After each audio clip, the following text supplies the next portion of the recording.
The Houston Community College Board of Trustees meeting will begin soon. Please wait.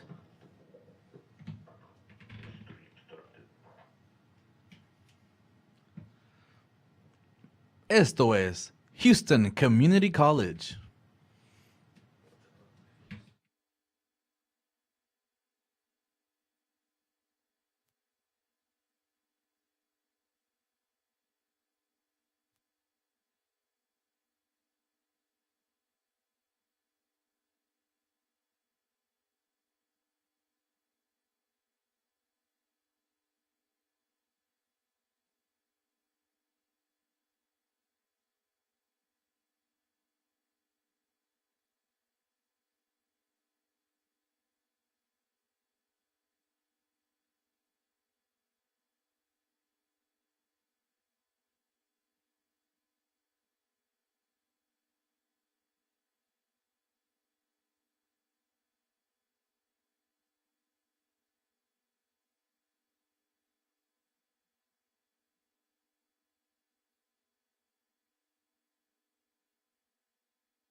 The meeting of the Academic and Student Affairs Committee for November 1st, 2023 will now come to order at 3:03 p.m. This meeting was called for the purposes listed on the duly posted meeting notice. The other committee members are Dr. Adriana Tamez, Trustee Dave Wilson, and alternate Eva Laredo. A citizen desiring to appear before the Board of Trustees shall complete the hearing of citizen form 24 hours prior to the meeting and file said application with the Board Services Office. There are no citizens signed up to speak before the Academic and Student Affairs Committee today. We will begin with item A, Digital Access Centers and Course Production Studios Update. This is a report item. No action is required. Dr. Ford Fisher will introduce the item. Thank you very much, Madam Committee Chair, Trustees. The pandemic resulted in learning loss and difficulties for many students to continue their education, particularly for students in under-resourced communities. Our internal assessment of how we can prepare our students and staff to pivot in the event of another similar disruption resulted in the creation of digital access centers and course production studios. With your permission, Madam Chair, I invite Dr. Norma Perez and Dr. Jerome Drain to give the report. Thank you, Chancellor, Madam Chair, Trustees. Dr. Ford Fisher gave a good introduction in reference to COVID, and I was going to start there. The pandemic has really brought to light the necessity of digital resources for students' continued learning and engagement. While many students have embraced online colleges and remote learning for their convenience, it is crucial to acknowledge that a significant portion of HCC's population lacks the essential resources to access effective online instruction and even basic literary skills. So with this present issue, as identified by Interim Chancellor Margaret Ford Fisher, prompted the launch of the Digital Access Centers, an initiative aimed at addressing the digital divide and ensuring equitable access to educational resources for all HCCS students and communities. These centers are a vital response to the challenges posed by the pandemic, as well as a forward-looking commitment to enhancing the educational experience at HCC. The initiative was made possible through the HERF third direct funding. The selected locations for these digital access labs originally included Missouri City, North Forest, South Campus, Fraga, Alief, Bissonnette, and Coleman, and then expanded to include Alief Hayes, Eastside, Northline, and West Loop. And you can see the locations on this map. The development of the 10 digital access labs underscores HCC's commitment to providing accessible, efficient, and functional digital resources for its diverse student population. As we navigate the evolving landscape of education, HCC is poised to empower its students and communities using the digital access centers, ensuring that every student can thrive in the digital age. And here are just photos of what we had envisioned and then an actual. And here are other photos. And students have already accessing these centers. We are planning some open houses for the community as well as our Board of Trustees and our students. So now focusing on our faculty, since the pandemic began, the HCC community has made strides in preparing all our faculty for online and remote instruction. These efforts have allowed us to become a more robust and agile institution and more effective educators overall. During the 2023 spring semester, we had 1,827 faculty members, both full-time and adjunct, participate in professional development related to online instruction. In this short amount of time, 4 months which was 4 months, this was the spring semester, our faculty participated in 5,570 workshops with 90% completion. Our faculty are to be commended for following through with this initiative, just as they did when we quickly transitioned to online instruction due to COVID. I think they deserve a round of applause.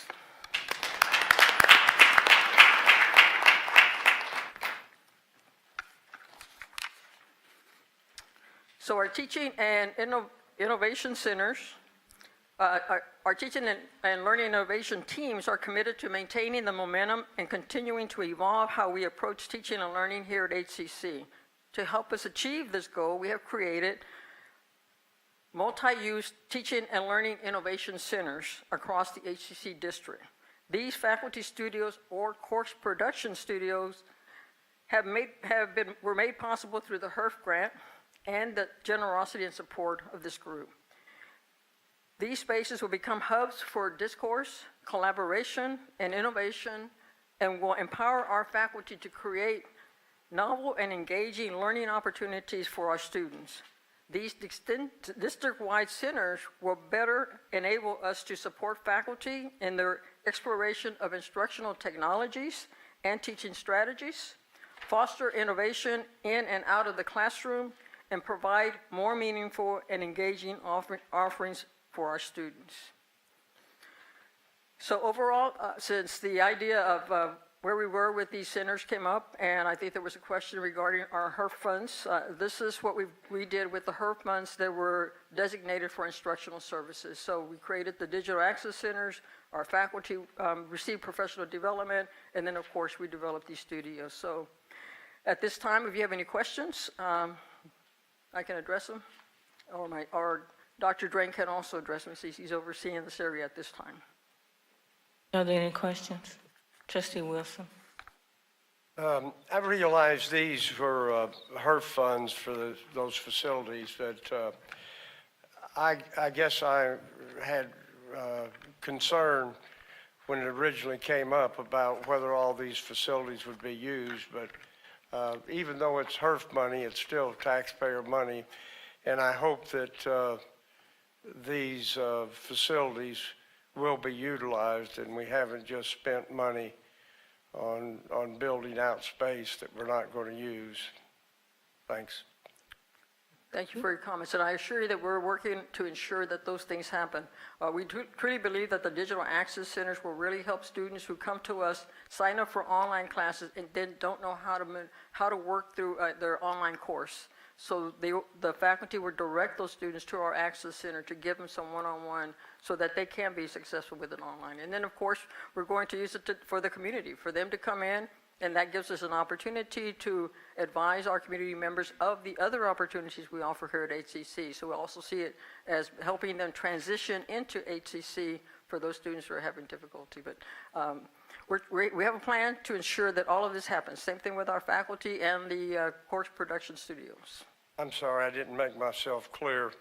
I was referring to the course production studios, not the digital access center. Thank you. All right. And if I may, this is why we sent our faculty for professional development training to really look at how they can set up an online course. And the course production studios will allow them to be much more professional when they present, because they can use it to actually teach those students that they're meeting with on a schedule.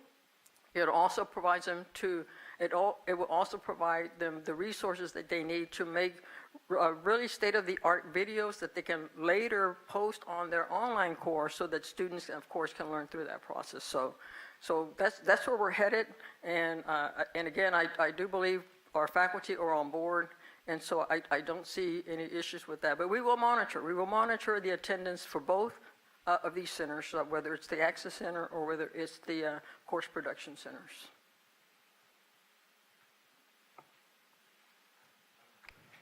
Okay. I have a question. Okay. Yes, Trustee Laredo.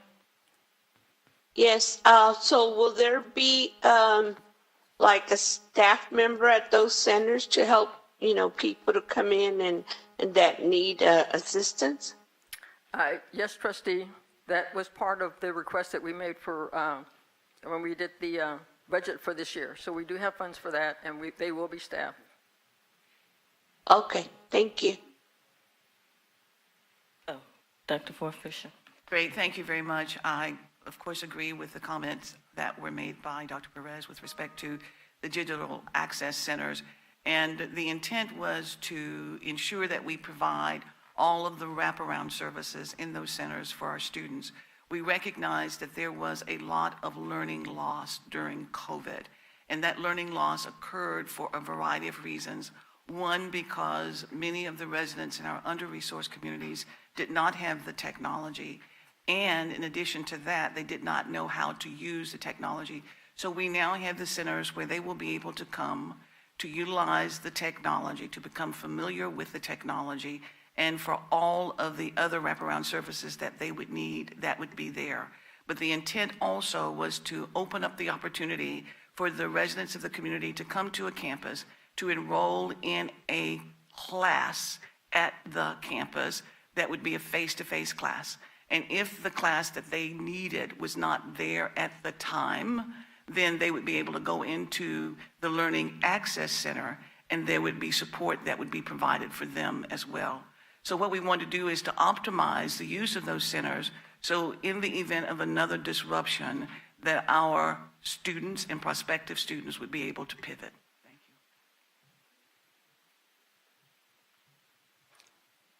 you. Yep, That's it. thank you. Thank you. We will move to item B, student debt update. This is also a report item. No action is required. Dr. Ford Fisher, please introduce the item. Thank you very much, Madam Chair, trustees. We would like to provide you with a student debt update and repayment process. And with your permission, I would like to ask Dr. Villagrán Glover to provide the report on student debt. Dr. Villagrán Glover. Good afternoon, Chancellor, Madam Chair, board members. Thank you for the opportunity to speak today and provide you with what is an annual report on our HCC student loan and debts.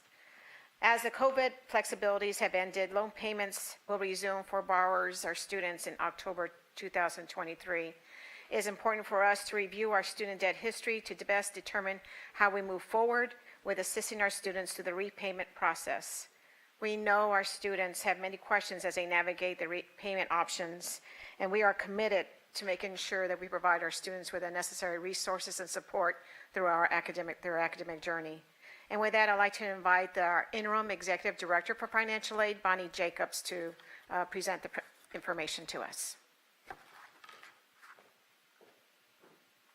And she is joined by Interim ABC, Dr. Fortune, as well.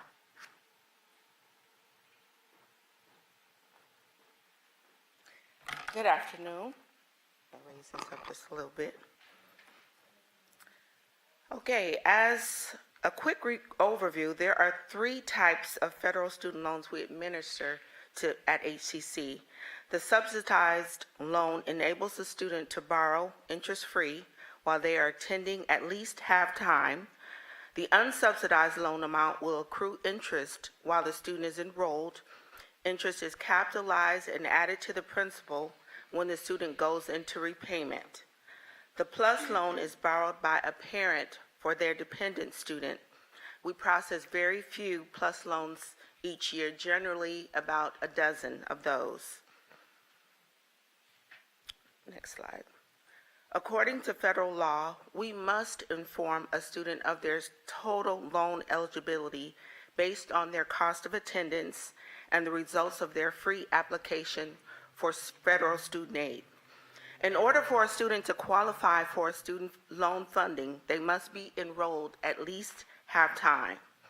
If a student defaults on a prior student loan, they are not eligible for future loans unless they resolve or cure the default. Texas state law requires institutions at least once per year to notify students of their total debt, approximate monthly payments, interest, and total amount to be paid at the end of their repayment term. HCC has chosen to provide students with this notification at the end of every semester. Prior to receiving their first student loan disbursement, a borrower must complete entrance loan counseling either in person or using the federal government's online process.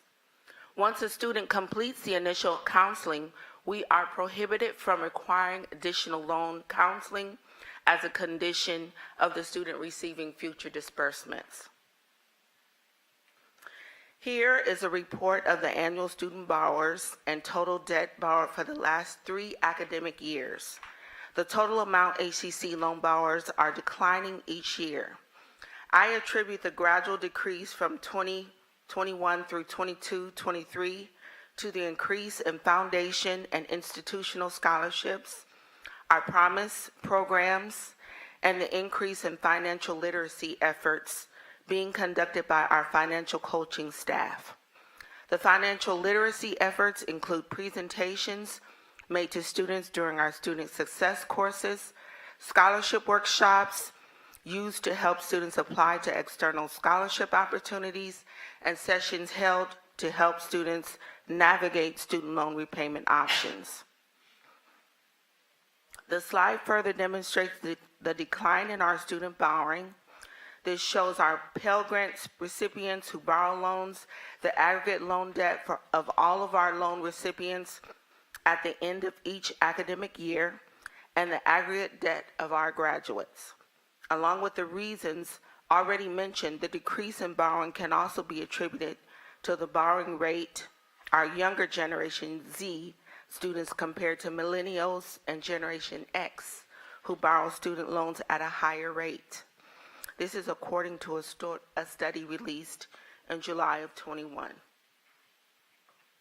Our financial coaches continue to provide student loan debt workshops and initiatives to inform students of the many repayment options that are available to prevent them from going into default on student loans. The coaches promote responsible borrowing in their messaging to students. HCC's cohort default rate for fiscal year 2017 was 13.7%, and the rate for 2018 was 12.7%. HCC's default rate was lower than the national rate of 15.2% for public two-year schools and was 1% lower than the average of our IPEDS comparison group. I also want to note that our cohort default rate for 2020 is 0%. If a student goes into repayment and then fails to make their monthly payments or work with the lender to obtain a deferment for forbearance, they may find themselves in default on their loan. A student goes into default when a student becomes 270 days past due. If an institution has a default rate greater than 30% for 3 consecutive years, their eligibility to offer federal financial aid programs is at risk.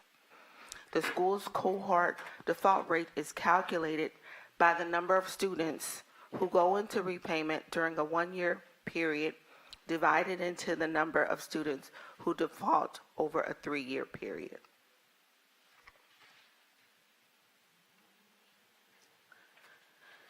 In March of 2020, all federally held student loan payments, interest, and collections were paused due to the pandemic.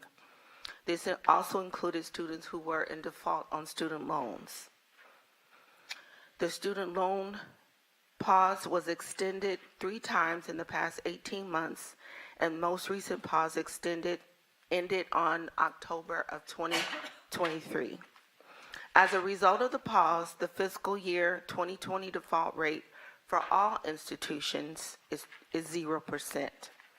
I view this pause as a form of student loan reset, giving all students an opportunity to take a breath and rethink their plans to repay their student loans.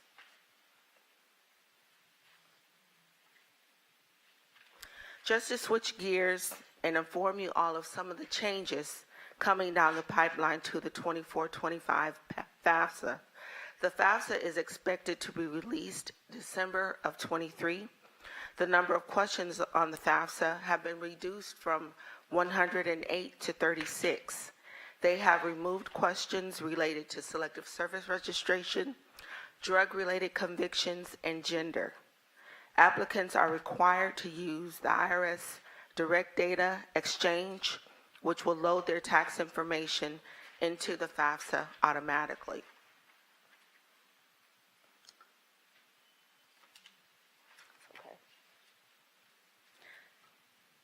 Additional changes. Students will have a calculator available to determine their Pell eligibility based on income and family size before completing the FAFSA. Students will be allowed to list up to 20 schools on the FAFSA. The number of children in college at the same time will no longer affect eligibility for need-based aid. And all persons on the FAFSA must provide consent for the Department of Education to receive tax information or confirmation of non-filing status directly from the IRS. If the contributor refuses to consent, the student will not be eligible for federal aid, including grants and loans. I know that was a lot of information, but do you have any questions for me? Questions, trustees? I have one simple question. What is the maximum funding for the Pell Grant per year? It's over 7,000 for the 23-24 aid year, 23.95. I knew it. I'm sorry, 73.95. I knew it was an increase, but I didn't know how much because back in my day it was like 1,800. Yes, it has increased every year, so that is a good thing. Trustee Wilson? Back in your day, I would be careful making those kind of statements. That's not good. Okay. On page 5, the numbers are 114 and 8,466. What do those numbers represent? I'm sorry, I don't understand those. Okay, so the 114 would be the number of students that have fallen into default versus the total number of 8,466 who have gone into repayment. So only 114 out of 8,400 default. Correct. Okay. And then the next year's, it went up considerably, or down in 18. But then, okay, the pandemic and okay. And the reason the number is 0% at this point is because The forgiveness. all student loans payments have been paused. So all institutions are now at 0%, and students have basically a restart on repayment. Thanks. Thank you. Thank you. The Academic and Student Affairs Committee meeting is adjourned at 3:26 p.m. I had a comment, Oh, I'm sorry. but that's okay. You can still say it. You got 4 minutes. You got time. You got 4 minutes. Reconvene at 3:26. Trustee Laredo?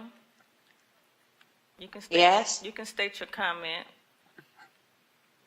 Oh, my comment was that I'm glad to see that, that there are informing the students about their choices, because that was one of my concerns a few years ago, is, them getting that money and not knowing that they have to pay it back, So I'm glad to know that they have counseling sessions with them, but I also know that we're restricted to giving them those sessions. They can only come to us. We can't go to them. So yeah, that's one of the rules that's implemented. And Thank you. The Academic and Student and Affairs. they're not knowing they have to pay it back. So thank you. Welcome. The Academic and Student Affairs Committee is adjourned at, 3:28 p.m. thank you.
The meeting of the Audit Committee for November 1st, 2023 will now come to order at. 3:31 PM. This meeting was called for the purposes listed on the duly posted meeting notice. The other committee members are Dr. Reagan Flowers, Trustee Dave Wilson, and alternate Trustee Robert Glazer. The opportunity for public comments. A citizen desiring to appear before the Board of Trustees shall complete the hearing of citizen form 24 hours prior to the meeting and file said application with the Board Services Office. There are no citizens signed up to speak before the Audit Committee today. Topics for discussion and/or action. We will begin with item A, the internal audit status report. This is a report item. No action is required. Chancellor Ford Fisher will introduce the item. Thank you, Madam Chair, Trustees. This item is the quarterly status update on the internal audit plan that provides observations from previously completed audits. With your permission, Madam Chair, I invite Mr. Terry Corrigan to present the item.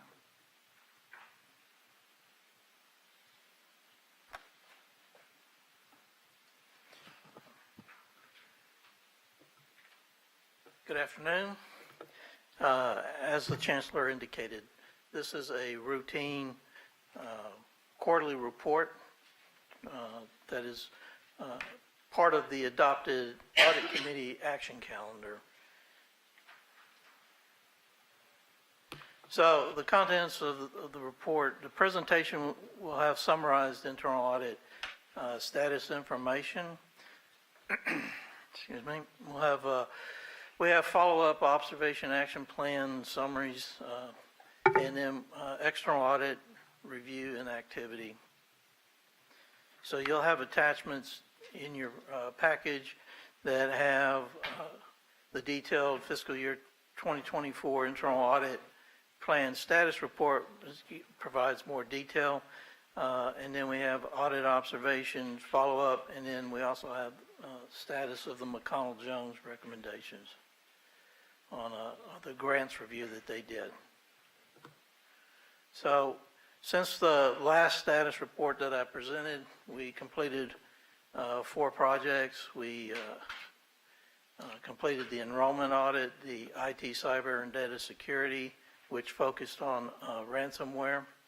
And then we've completed 2 projects in asset management on the police department at HCC and the fleet. And then we completed our internal quality assurance review on our own department, which is part of our quality assurance improvement program that's required by internal audit standards. So projects that we have right now that are going through our finalization stages, will be completing the HERF3 testing that we're doing. We should have expended those funds in October, is when we were supposed to complete that. So we will complete our testing on that. And then we have 2 more asset management projects that we're going to complete, one on facilities and the other one being on information technology. And then we have the 2 projects, we have contracted services analysis that we're going to be completing here soon, and then less than $100,000 vendor payment analysis that we should be completing real soon. So projects that we have in progress, we have deferred maintenance in progress, SB 17, the new DEI regulations. I happen to be included on the task force for SB 17, so that's providing me great insight as to everything we're doing on compliance with SB 17. And then we have the various special projects that were included in our audit plan that are listed there. And then we have future audits that we'll be conducting. We have the payment card industry audit, and that's basically on security of the student information that is related to the payment cards that we issue to our students. And then we got Title IX We are awaiting the new rules for Title IX. Originally, they were expected to come out in April. That didn't happen. Then they were expected to come out in October. That didn't happen. And so now we're waiting for when they will come out. Typically, when those rules come out, we have 3 months or 90 days to be in compliance. So whenever that happens, we will plan on, the whole idea of that audit is to make sure that we comply with the new rules. Then we'll do campus safety and environmental reviews. We rotate 3 colleges each year and review that. This year will be Central, Northeast, and Coleman.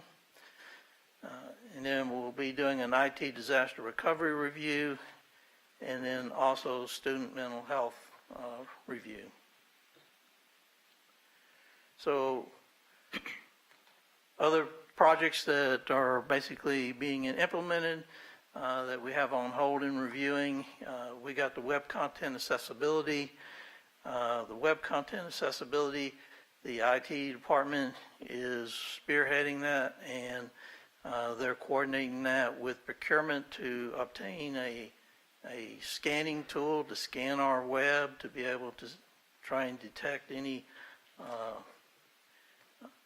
anything that we need to investigate. And then they also have some positions they need to fill in order to be able to actually run that web content accessibility program. So they're working with talent engagement in that. And then also working with budgeting to get the resources to actually implement that plan. Campus security and safety, I understand that the board has been presented a couple of times on the campus safety and security initiatives that we have, and I understand that when we get the funding, they plan on moving forward with those initiatives.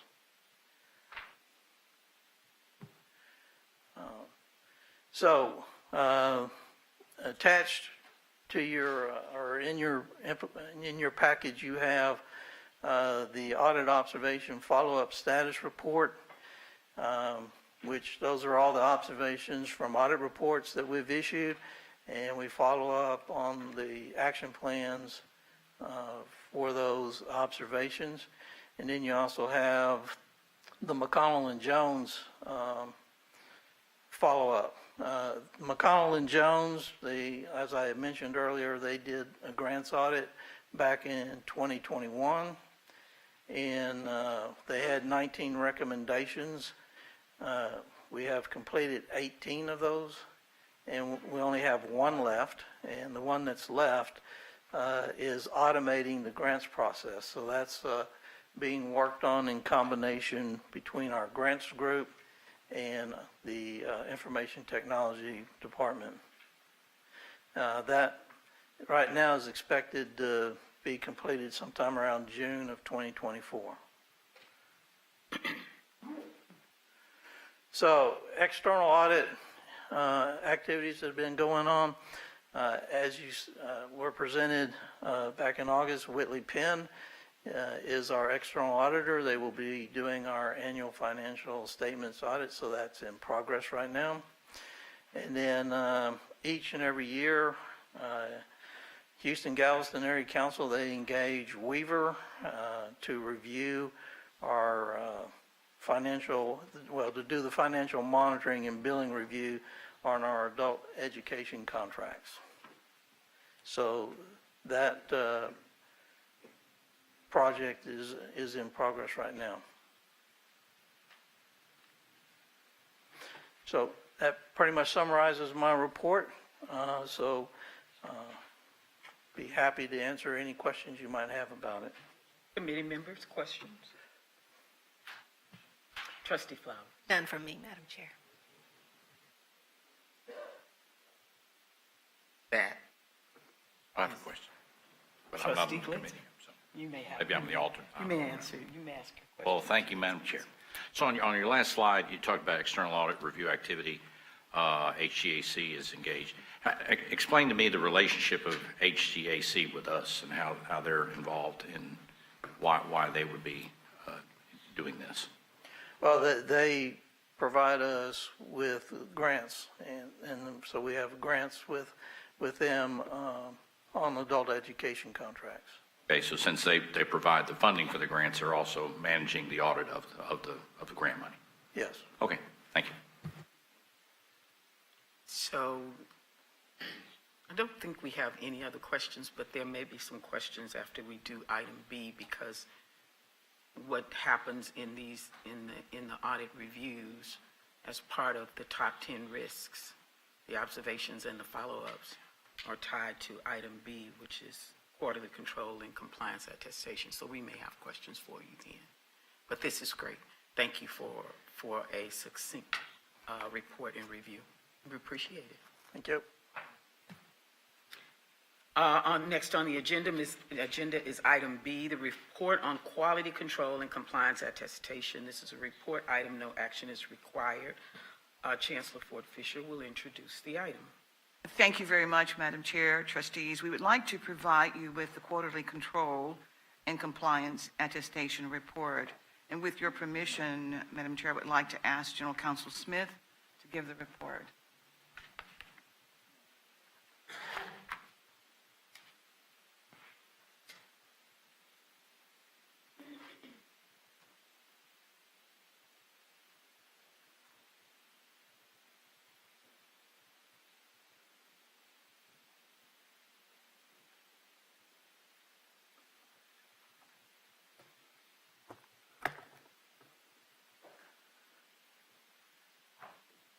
Madam Chair, Chancellor, I am here to share with you the attestation report. You'll recall this is a quarterly event that we provide you. And it's this time we have 4 exceptions that have been identified. There are 2 of them that are being mitigated and will be dealt with issues not presented to the board. Obviously, the records are there. If the board chooses to know more information on this, we'll be happy to discuss it with you. The 2 that are being dealt with mitigation-wise by the administration are exceptions presented by Dr. Siddiqui on the central campus related to homeless condition and related to HVAC ventilation. With your permission, I'll focus on 2 issues that are designed to be presented to the board today. The first one is an issue presented as an exception by Dr. Barillo. This is an exception that addresses an ongoing condition of accounts receivable from IEC, which is a industry electrical group that with which we have apprenticeships, and we've had a long-standing relationship with them. Through COVID, there were some conditions that resulted in accounts receivable being beyond the aging that we would have preferred. There were, in fact, some grants that were intermittently paying for the tuition, and the accounting has resulted in a difference of understanding what the IEC owes us from their perspective and what we believe they owe. These issues have been negotiated over the last couple of weeks. We believe we have a number that will ultimately represent a number we're both confident is the right number for what IEC owes to HCC. We also have a commitment from IEC that when we have that number, they will pay it, and we're negotiating when the payments will start, and we have a confirmation that the IEC will not compromise the existing payments that they owe us while we're reconciling accounts receivable that are past due. I'm going to present the second one, Madam Chair, and with your permission, then we can go back and identify what further questions and information that the board would like to have. Permission granted. Thank you. The second issue we want to present today is an issue of a decommissioned server. The server was one of 6 different servers 5 of which were transitioned into a new serving condition that preserved all the information. And the 6th one, through circumstances we can give you more detail on, ultimately resulted in the server being decommissioned and the information on that server being destroyed.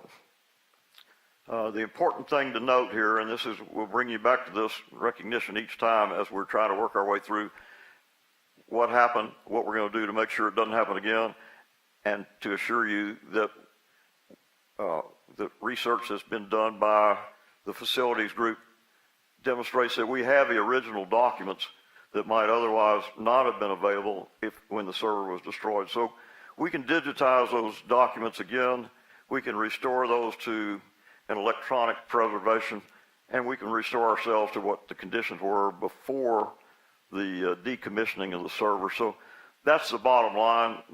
Obviously, there's some troublesome issues to be addressed about how this happened, what we can do to assure that it's not going to happen again in the future.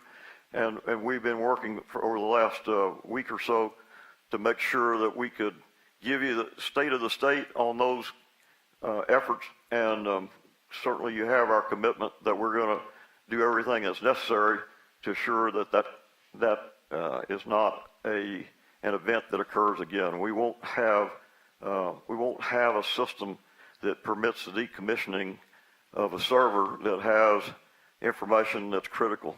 The good news is, in this case, we have the original documents, and there's no harm, no foul. With that, Madam Chair, we may have a team of people that need to help answer your questions, but I'm happy to share with you what I know about it, and I will share for the whole team that we are committed to making sure that we understand the core problems that produce this issue, that we understand the root cause of how it came about, and that we understand the commitment of the board and the administration to make sure this doesn't happen again. And so with that, Madam Chair, I'll follow your guidance. Committee members, are there any questions? Yes, Madam Chair. Thank you. Trustee Flowers. Can you actually share, has a process been decided on in terms of digitizing the hard copies of the records that we do have? And if I might address the ones just in particular that were on the decommissioned server, will that be responsive to your question? Okay. We are working to take all our documents into an electronically preserved state.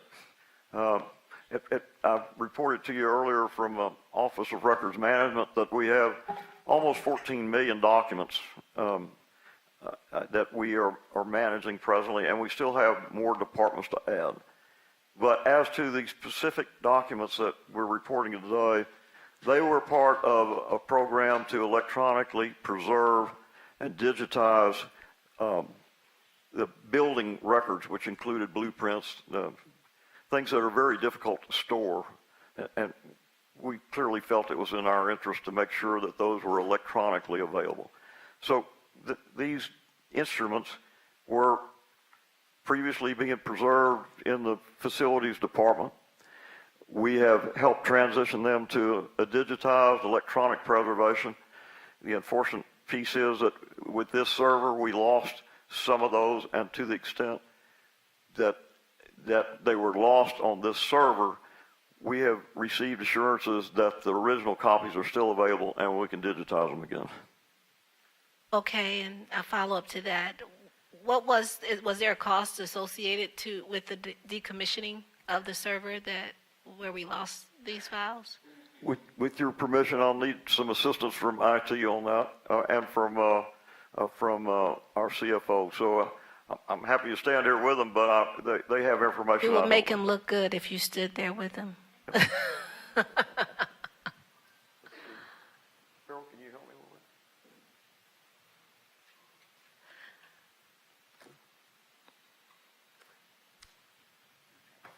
Good afternoon. Good afternoon. Trustees, Madam Chancellor. To answer your question, Trustee Flowers, there's no additional cost for decommissioning. That's a process that we do have the ability to take care of internally within the IT department. Does, then with the digitizing now, are we going to have to staff up to digitize the files that we lost?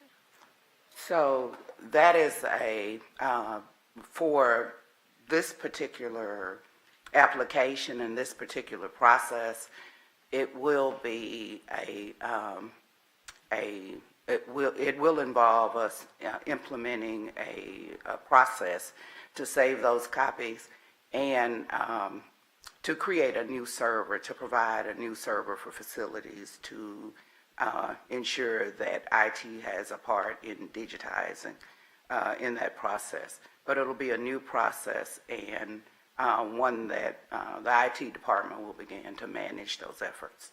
Okay, so we'll be looking in the future for a line item for that. It depends on what the needs of the facilities department will be. Okay. We may have an opportunity to take care of those internally. If it's an additional application that's required to accommodate the CAD activity, we may have another line item. Okay. Thank you. Thank you. You're welcome.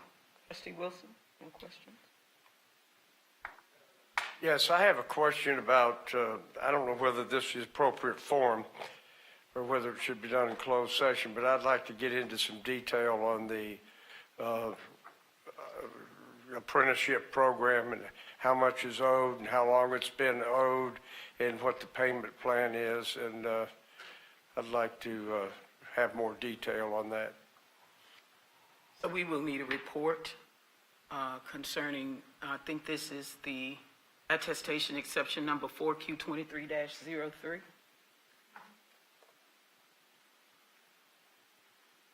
That's correct. Workforce instruction, apprenticeship, and finance. Okay. So we will need a report on that. Madam Chair, we're prepared to give you a report that would be appropriate for open session. If there's more detail is necessary, we can go into deeper detail in a closed session. As you and I discussed earlier, it may be appropriate if there are further questions on the detail. We have present the committee. We had discussed whether you'd want to wait until November 15th to go into that detail when we could go to closed session and have a full board there. There are some questions, so we will ask those questions. But what I want to ask the internal audit committee, for our risk register, don't these two things fall somewhere in the top 10 risks, and which categories do they fall into?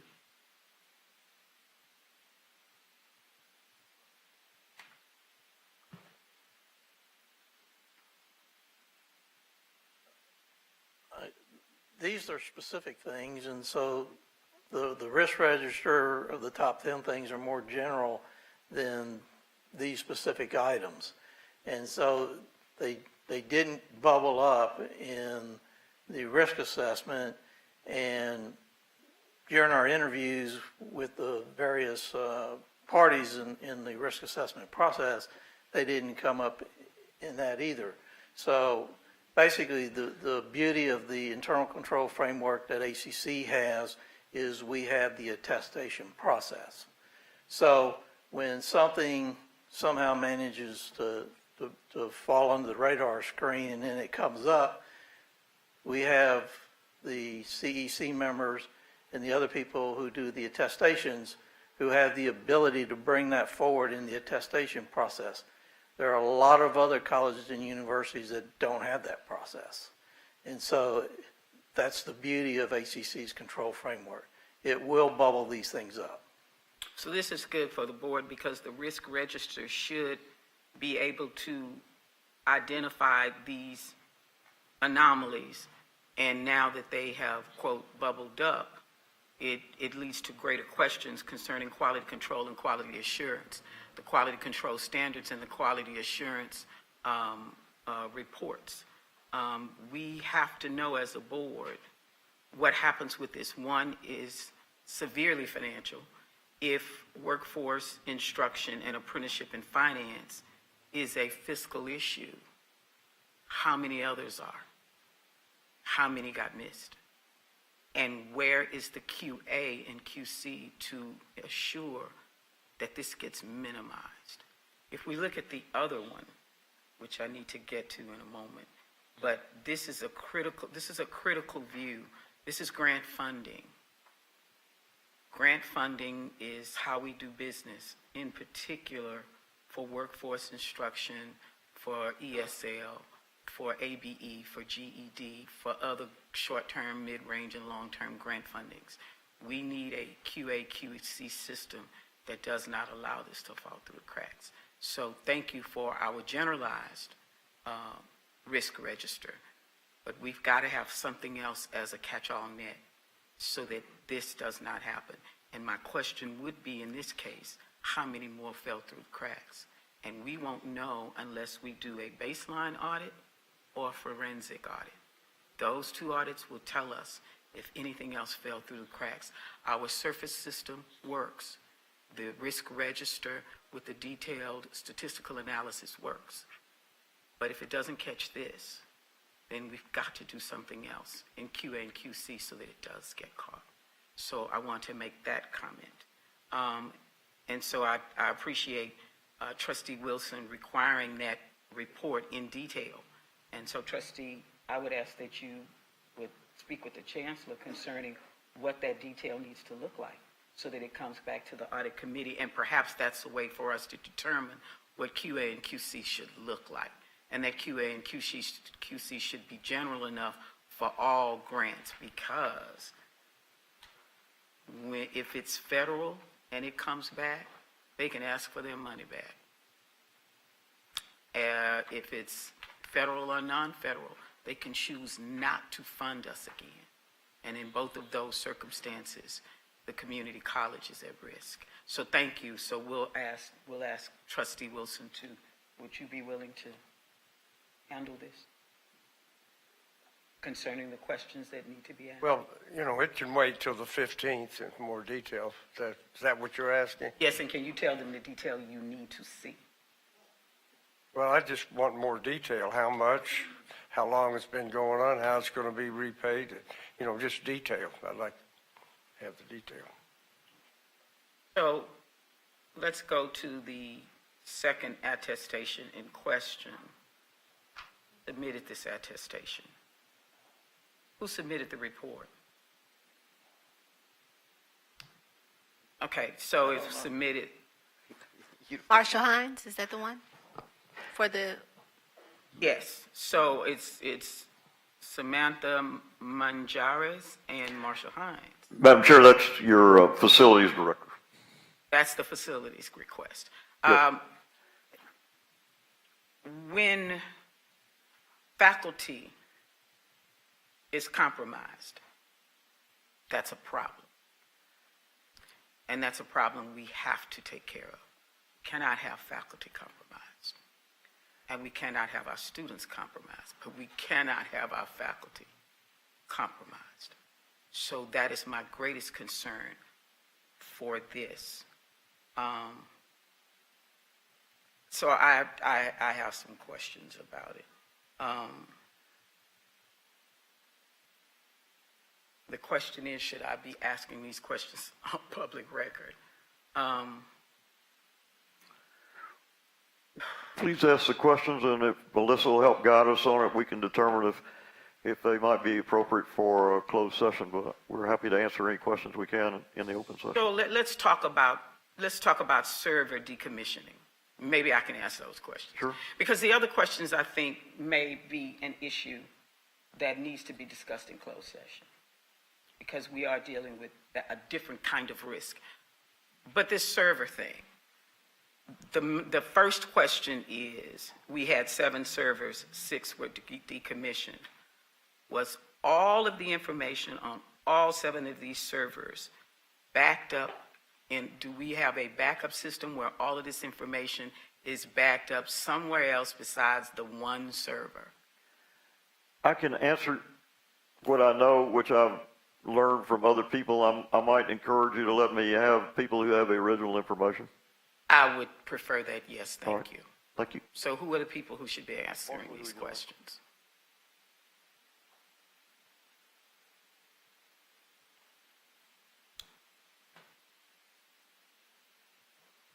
Thank you, Madam Chairman, Chancellor. We have 7 servers, 6 successfully decommissioned. Is that correct? I believe Farrell said there was a total of 6. 5 were successfully decommissioned, and one additional one, the 6th one, contained the facility digital plan records. Okay, so you have 6 servers, 5 successfully decommissioned. Was all of the information on all of the servers backed up somewhere else besides the 6 servers? I can speak to what I've learned. Again, on the 6th server that had the digital building plans was not backed up in a secondary location or a cloud. Do we have a secondary location or a cloud system where we automatically back up anything on any server that we have? I'm going to defer that to our IT Vice Chancellor.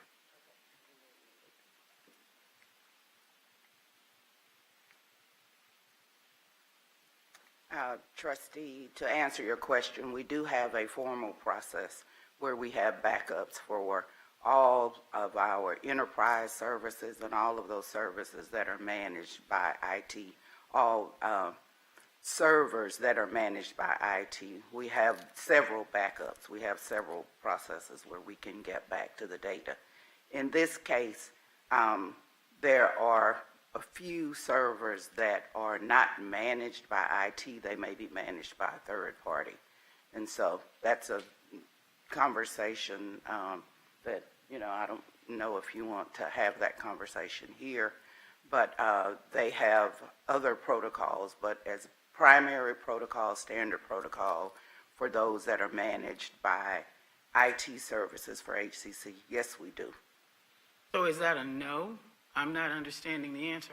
Are the 6 servers that are on this list, are they part of a backup system? Do we have a QA/QC backup system where these 6 servers were backed up? Is that a yes or is that a no? And if I could interject, I'm a little bit concerned that we're starting to get into some cybersecurity issues. And to the extent, okay, I just heard Ms. Prestige, so I just wanted to make sure that if the answer to the question from your perspective requires that, just let us know and we'll address. This is not a cybersecurity issue. A backup system is part of a server system. What I'm hearing, and I'm not hearing an answer, I'm asking a specific question. If you have 6 servers and 5 servers were decommissioned and a 6th server was inappropriately or somehow decommissioned incorrectly, but there is no backup system anywhere. If there's no backup system for server number 6, I'm asking, are there any backup systems for the first 5? I'm not hearing the answer. What is the answer to the question? I am told there is a backup system for the first 5. Those are not servers that were managed by IT. We manage the decommissioning of the activity. And if there are vulnerability concerns with servers, we take them offline and work with the departments that are managing the servers to decommission them.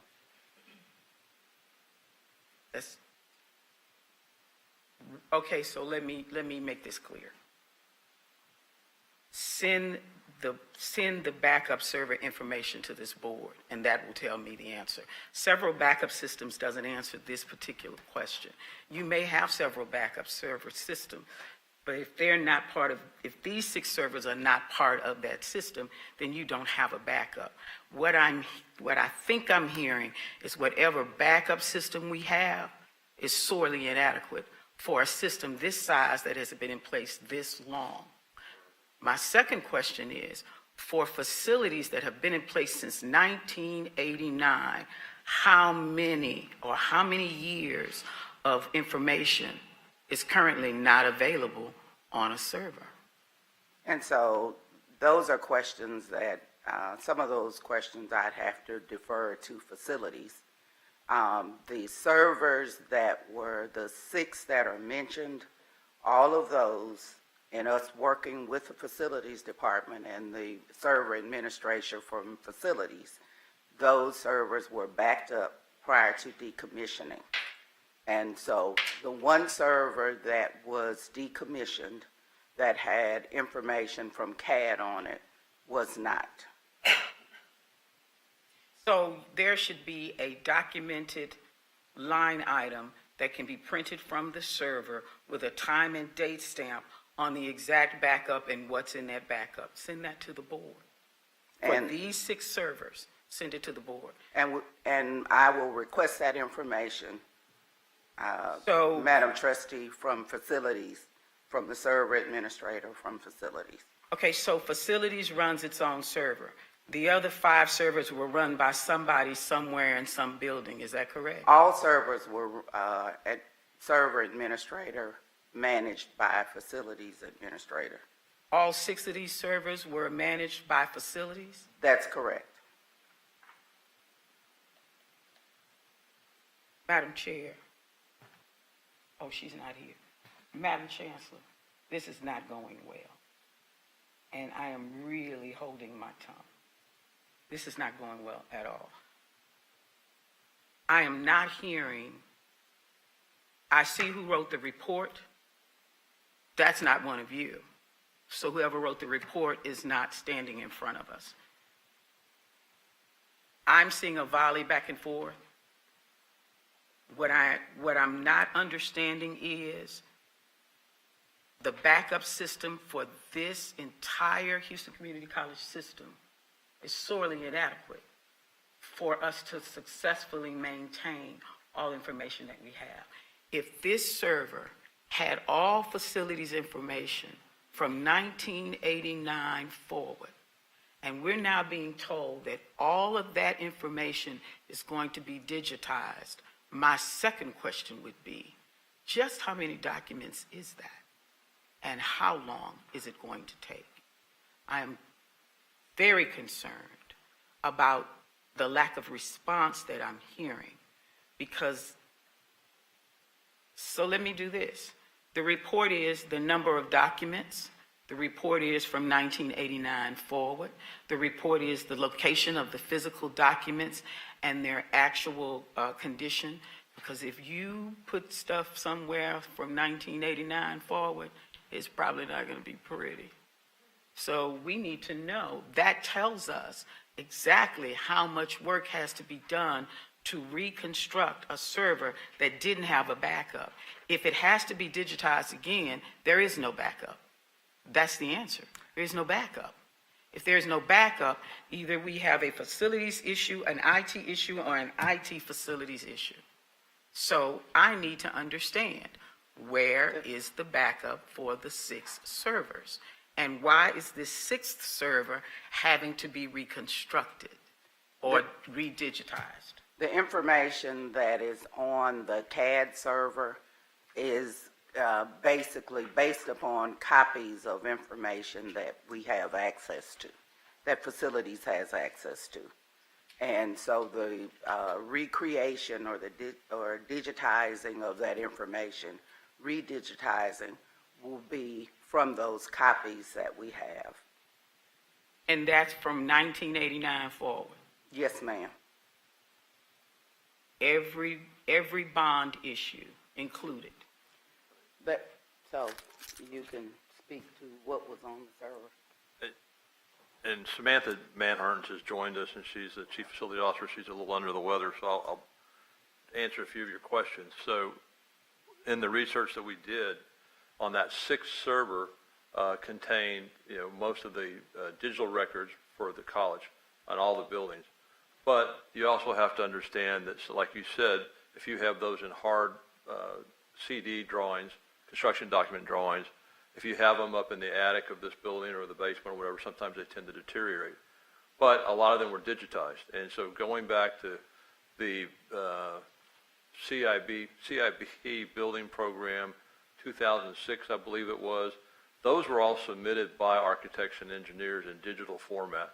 So that's a function of just taking the digital thumb drives and hard drives and putting those back onto the server. And then you look at even the old Sam Houston High School when it was renovated by the college, all those plans were digitally submitted back to, as-built, were submitted back to the college. Those digitally have to go through there. So in all of 2013 CIP, so you have all of those done already. And then every time you've done like a renovation in this building for St. Luke's to come in as a tenant or something like that, those plans are redigitized because that's what the industry has done in the last 20 years. And we even have the plans, for, like I said, for Sam Houston. There are going to be some that have to be redigitized manually, as you're talking about, from paper documents, but that's not the majority. That's the minority. And so that we have all those, they're still able to be created, and that can be done in a short period of time. There's companies that do that.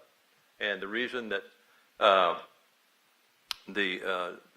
she says the 6 servers for facilities, 5 of those belong to the facilities administration. So like the people that run the buildings and operational people, the 6th server belong to the design and the capital project management people.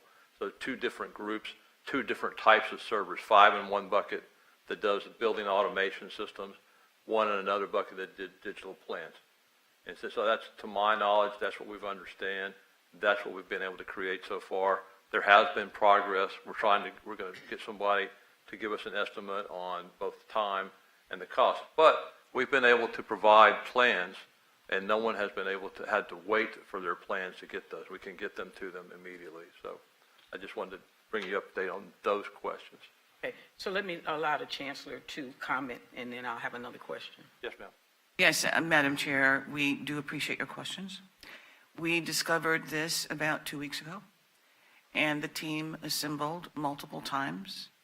There is an investigation that is underway internally to identify where the breakdown occurred, what is needed to correct the problem, the processes that need to be implemented, and what we would ask, if you don't mind, Madam Chair, is if we could take all of the questions that you have on this, and on November 15th, we can bring a full report to you and to the board to answer all of the questions. But the team is working to resolve this issue and to see what can be done in order to ensure that this does not happen in the future. Thank you. And I would like to see the internal audit team to take a look at this, because this is IT risk at a very high level. And so whatever our overarching internal audit support system is, or how we look at this, is there a way for us to determine how we have an added line item, or however you want to do your risk, to make sure that we deal with this? Terry, can you come and answer that?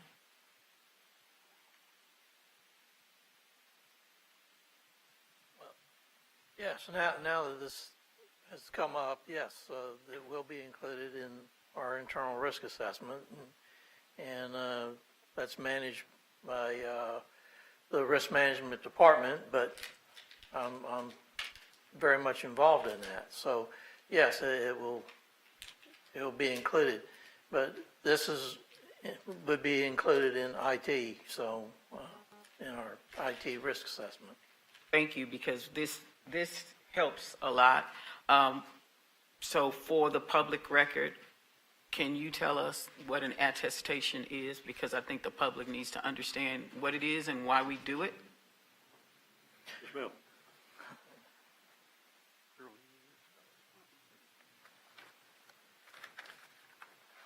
Thank you, Madam Chair.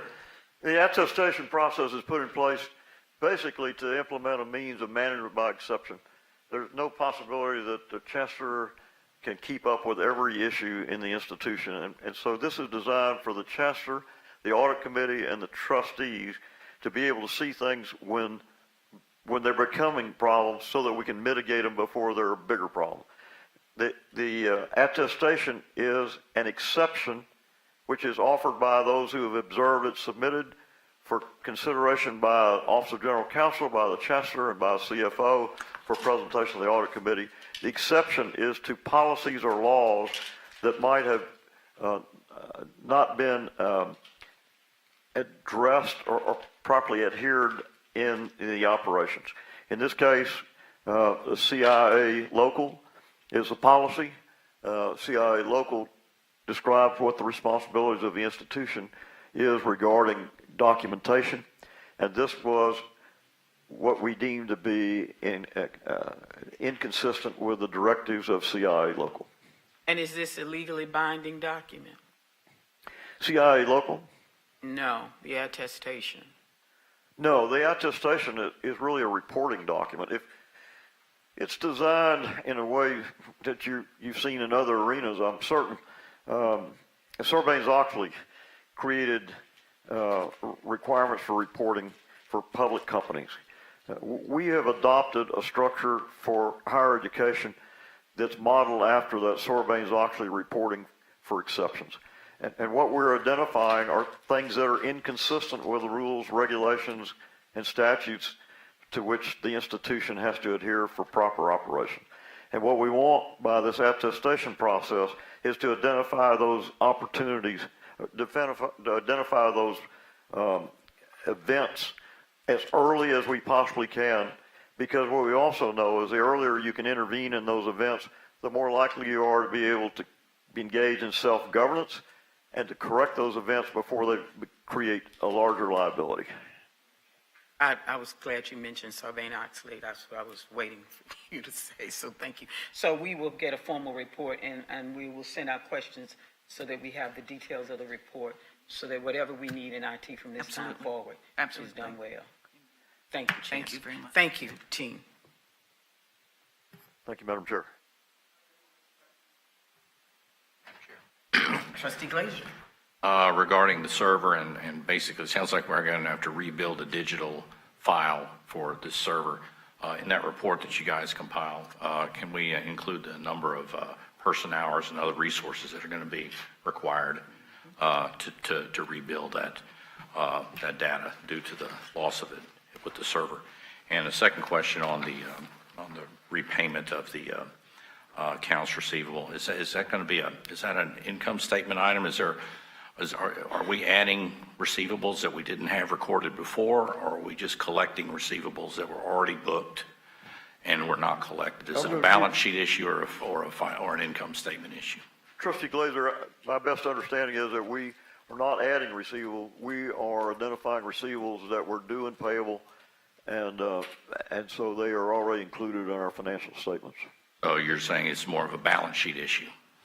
We're not realizing any additional income on our income statement. It's already there, and the balance sheet is receivable, and you're looking to convert it to. Condition, I guess you could have a reserve for non-performing accounts receivable.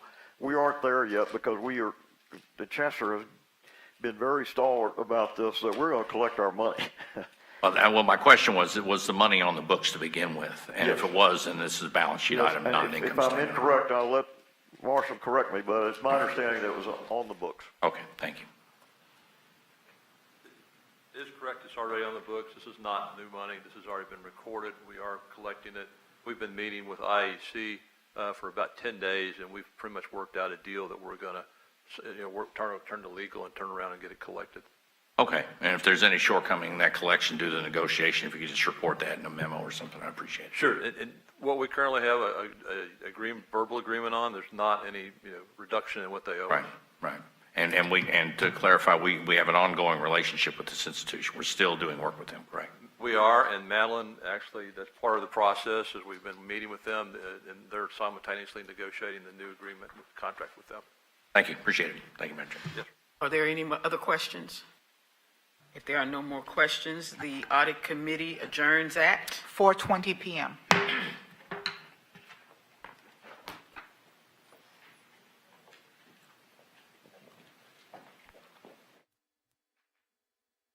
The meeting of the Board of Governance Committee for November 1st, 2023 will now come to order at 4:21 p.m.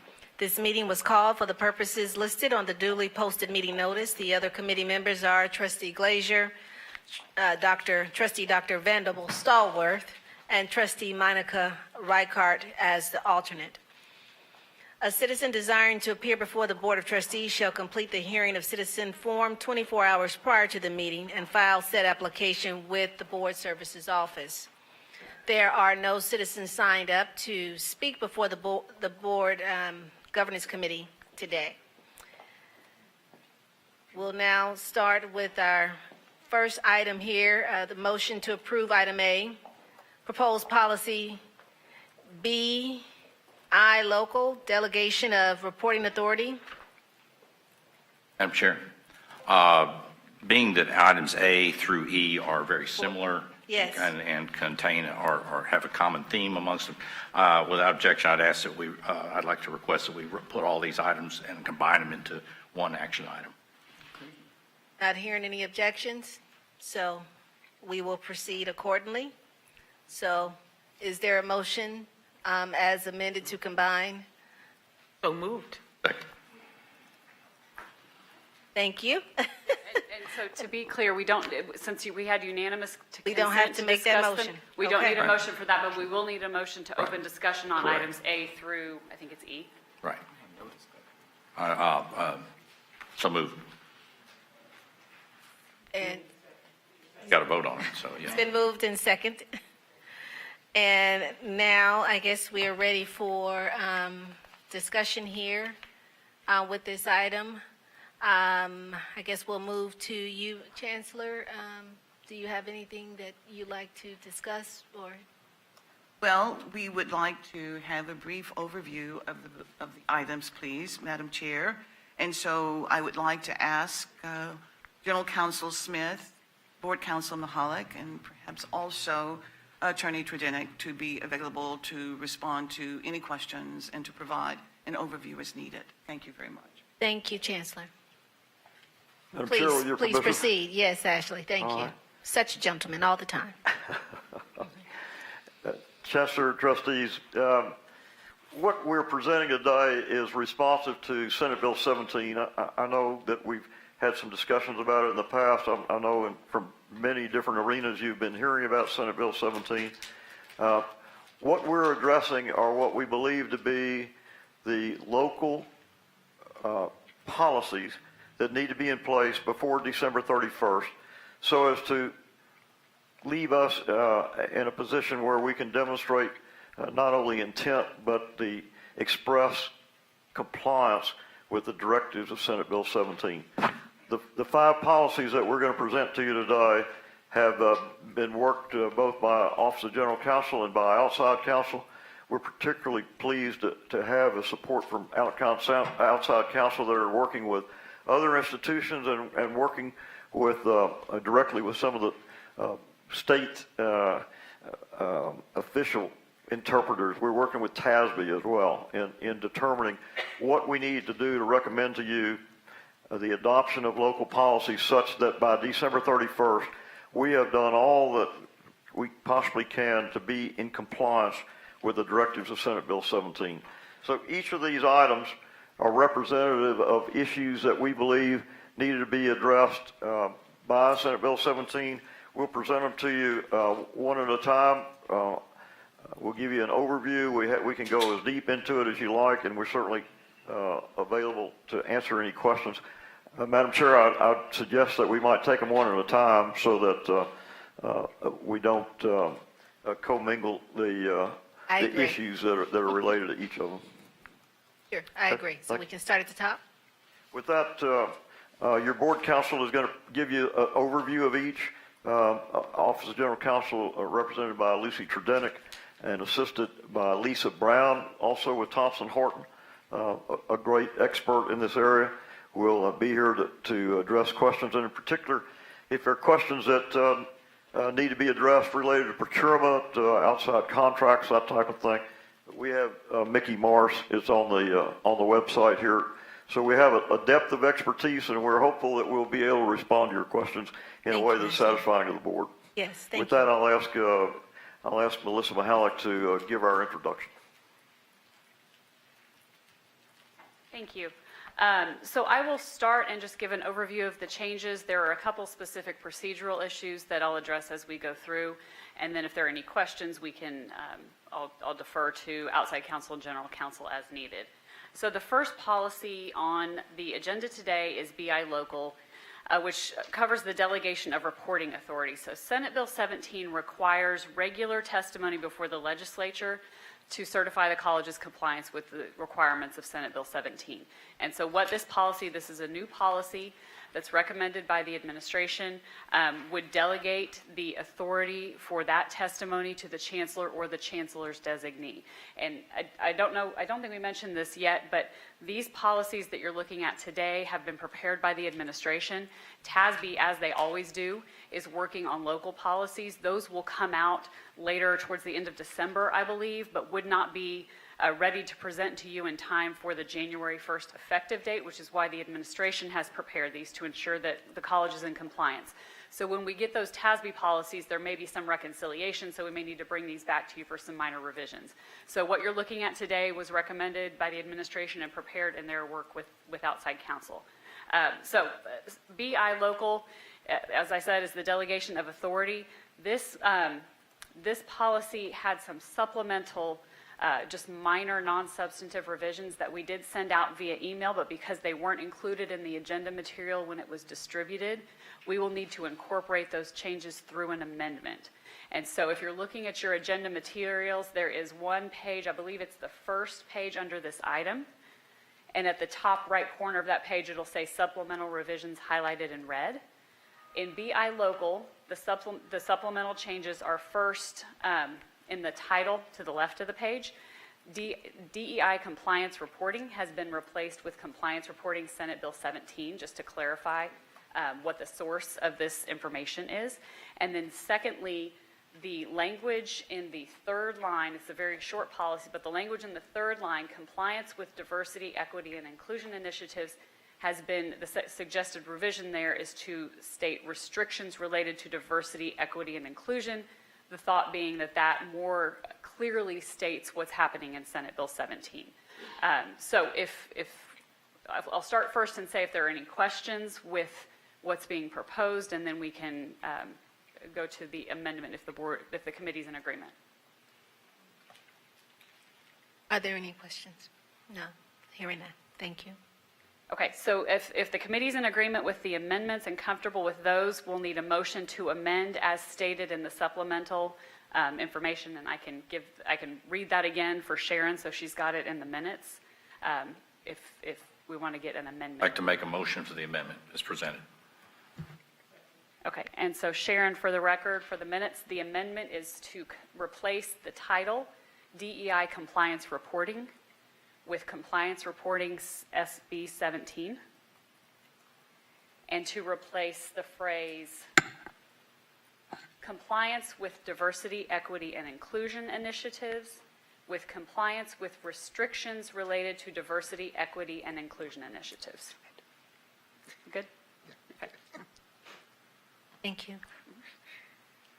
So we'll now need to vote on this amendment, and then we're not going to do them all together. Okay. Well, we're just voting on the amendment because Sure. we've got one other amendment, and then at the end we'll vote on, because we've consolidated these items, we'll vote on all of them as amended. Sure. So is there a motion to? We've already got them. I'm sorry, I didn't mean to interrupt. We already. So now we're just need to calling vote. for the vote. Yeah. Thank you, Yes. Sharon. So If you this can- is a motion to amend the proposed policy BI local delegation of reporting authority as stated to include the supplemental revisions.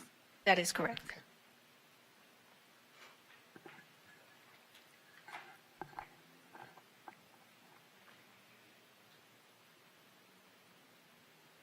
Voting has concluded. The motion to amend passed with a vote of 3-0. Thank you. Okay. So, Madam Chair, with your permission, I'll move to the second policy, Yes, please. which is CFE local, purchasing and acquisition vendor relations.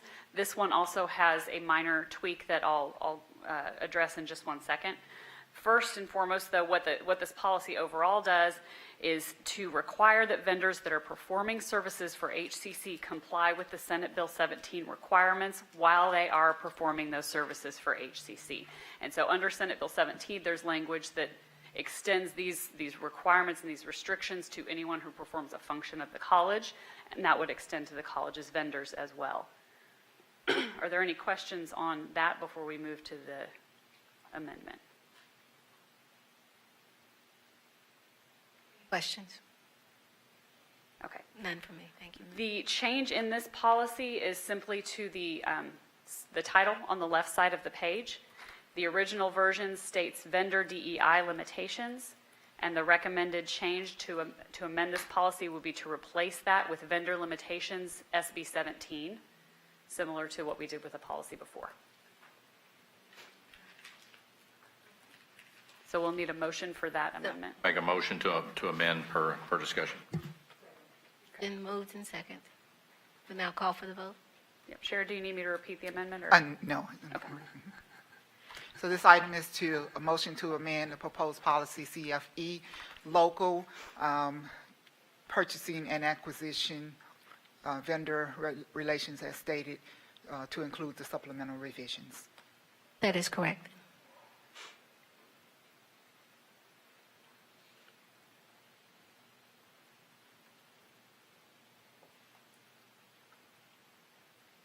Voting has concluded. The item passed as amended, the amendment passed rather with a vote of 3-0. Thank you, Sharon. Now we'll move to item C. Okay. Item C is DAA, local employment objectives, equal employment opportunity. Apologize. This proposes an amendment to an existing policy, which includes an equal employment opportunity statement to add prohibited diversity, equity, and inclusion actions. Senate Bill 17 specifically requires the board to adopt a policy that provides for discipline of employees who violate Senate Bill 17. So what this amendment does is it includes these restrictions and their applicability to employees. And then that would be incorporated under DH local, which requires employees to comply with all existing college policies. And I don't think we've mentioned this before, but the Office of General Counsel did submit these proposed changes to TASB, and TASB did not have any concerns with what was being proposed. So I wanted to make sure we were clear on that for the committee. We don't have any additional changes to this policy. It's being proposed as it was originally submitted. Thank you. Any questions or discussion? No, hearing none. So we'll go ahead and. Okay. Item D is FA local, equal educational opportunity. This is a policy that applies to students. Every policy in the F section of your policy manual applies to students. There is one paragraph that's being inserted here and recommended for insertion here in the second paragraph. Senate Bill 17 prohibits mandatory DEI training unless it is specifically required by law. An example of that would be Title IX. Title IX has specific training requirements that public institutions must comply with. Senate Bill 17 doesn't do anything to remove those obligations. So this recommended change just says that no student shall be required to complete mandatory training. It also says no student shall be required to provide a diversity, equity, and inclusion statement, which is another requirement of Senate Bill 17. No student or employee can be required to provide such a statement as a condition of employment or participation in a college activity. Any questions or discussion? So then we're cooking with grease? Yes, we are. All right, our final policy is BFA local, Chief Executive Officer qualifications and duties. This has two minor changes. The first is on the second page of your policy, item 13, to remove the language equality and diversity. And then the second is just a formatting issue to remove that effective date. As we're updating policies, we've been removing those from the policies. Any questions or discussion? Nope, hearing none. Okay. Okay. That was our final policy. All items, and so then now we'll go ahead and call for the vote. The vote is to approve proposed policy items A through E. As amended. As amended, amended. yes. That's correct, thank you.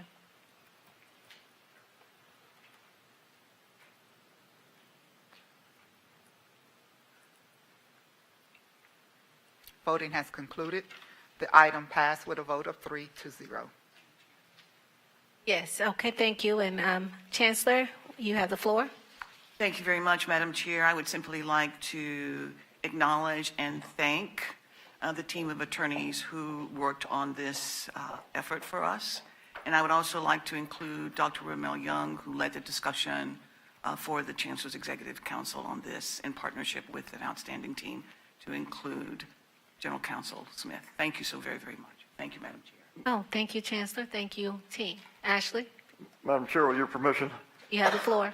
I do want to say that you're hearing from the lawyers, and obviously this is wordsmithing and comparing our local policies to what we expect TASB and the Texas Higher Education Coordinating Board to come forward with. But this all happened because the chancellor, on September 1st, assuming the responsibilities of the institution, immediately appointed a commission, a task force to deal with this, headed by Ramel Young, and Ramel and the chancellor have brought a team together that I think has, I know has worked hard to bring you the best answers today, and we're confident those are answers we can rely on because of the expertise that we've enjoyed, especially from the outside counsel. So, Madam Chancellor, if you'll just permit me to echo that the lawyers are here, but we are working at the direction of the administration and the chancellor to make these things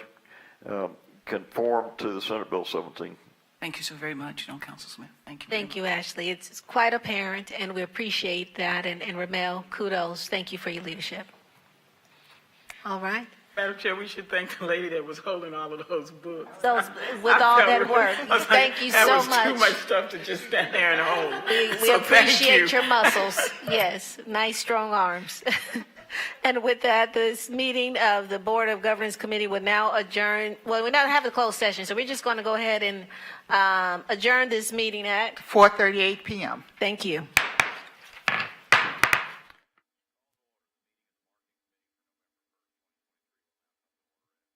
4:38 p.m. This meeting was called for the purposes listed on the duly posted meeting notice. The other committee members are Trustees Charlene Johnson and Dave Wilson, alternate Dr. Adriana Temez. Citizen desiring to appear before the Board of Trustees shall complete the hearing of citizen form 24 hours prior to the meeting and file said application with the Board Services Office. There are no citizens signed up to speak before the Marketing Committee today. We'll begin with an item A, 2022-2023 Strategic Marketing Approach Update. Without any objection from committee members, I would ask that we just accept this report into our records, and if there's any questions or comments, please state them at this time. And let's see who we got here. So we got anybody else that needs any questions? Trustee Johnson, Trustee Wilson, Trustee Temez is not here. Any questions from any board members who are here? There being none. Do you want me to make up a question? You can ask all the questions. No. A question for a question. Okay. There being none, I was going to accept I had a this. comment. Oh, well, let's hear your comment, Trustee. Yeah, just because, with the whole SB 17 and diversity, I still hope that our advertisement still reflects our community of our students, which is diverse. Well, that's a good segue from the last one to this one. So I appreciate those comments, and I support those comments as well.